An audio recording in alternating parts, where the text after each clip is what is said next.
many companies will release SOC reports in response to requests for information security due diligence, but don't release the entirety of the supporting documentation or evidence, such as complete policies, including information security, business continuity planning, or penetration testing.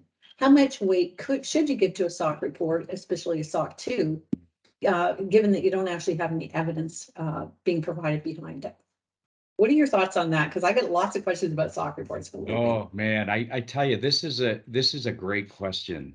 SOC 2 reports are specifically designed to evaluate if you have security controls in place. And Right. so I think you have to trust the auditors to a certain extent that they're going to ask the right questions and do the right things, right? If somebody has a SOC report, theoretically, at least it should be valuable, right? But Yeah. I'll tell you a quick story. We put a lot of emphasis on audits. We get audited a ton, right? And so we have a very good relationship with the auditors, and we look at this as a positive thing. And if you look at an audit as an opportunity to get better, I think Yes. that's what an audit is intended to accomplish. And if you look at it that way, that's one thing. But there are a lot of people out there that just want an audit so they can say they have it, right? So that when they get a questionnaire, they just send the audit report. We have a client. We were talking about audits and how good they are, right? And these guys started laughing, and we're like, "What are you laughing about?" Like, we didn't mean it to be funny in any way, shape, or form. And they No, said SOC reports are rarely funny. they thought it was funny because they, I'll say, lie, cheat, and steal on their audit, right? So they found an auditor that would just sell them a report, basically. So they pay the money for the audit report and they get an audit. And I felt like our auditors they're looking for evidence constantly for every question, every control, everything, right? They want evidence, right? So I think, on one hand, you should trust a SOC 2 report because that's what it's designed to accomplish. And the AICPA is very rigid about how you perform the audit and do the audit and do those things. But there is an opportunity to purchase things. I think that's an unfortunate element of our world. So anyway, I'm glad you made that point because I think that with SOC reports, number one, you should know there are different types of SOC reports. So SOC is standard of controls.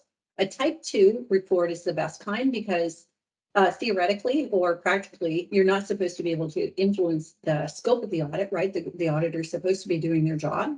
And it is a very thorough report. And that leads me to my second point, which you made is look and see who the auditor is. If it's one of the big firms, I mean, there's just no way that they have fudged the results.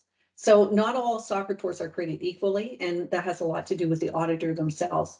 But you can place a lot of trust on them, but bear in mind, it's a point in time, just like the example that you already gave, that it is a control for that point in time. And the last thing I wanted to mention is that there are user controls that are expected in those reports. So the vendor says, we do this, but you do that on your back end. And when you put the two pieces together, you get the strength. And if you're falling down on your user controls, you can hardly expect the third party's controls to be as strong as you expect them to be.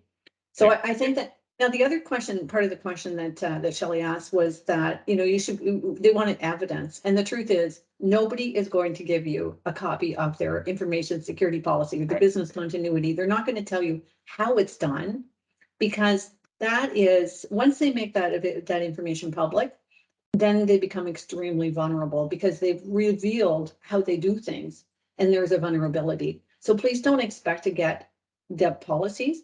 It's reasonable to ask for an index, right? Or sometimes they'll be able to see some stuff on screen in a, sort of a web-based environment, but they're never going to give it to you. And it's not reasonable to expect it, right?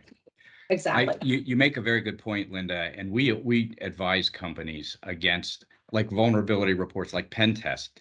Do not give them the results. Don't expect to get the results. And like what I've been asked for this before myself, right? They're third parties or we're a third party to other companies, and they're doing an assessment and they say, hey, you know, give us the results of your pen test or give us your vulnerabilities. I'm like, no, I don't think so.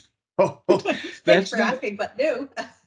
what I have no requirement to audit you, but I would have to audit you if I was going to give you information that you were going to store, then I would Yeah. have to audit you. And so I think that's what people need to understand is that kind of sensitive data, like IP addresses and vulnerabilities, those things are not going to be revealed. Okay. All right.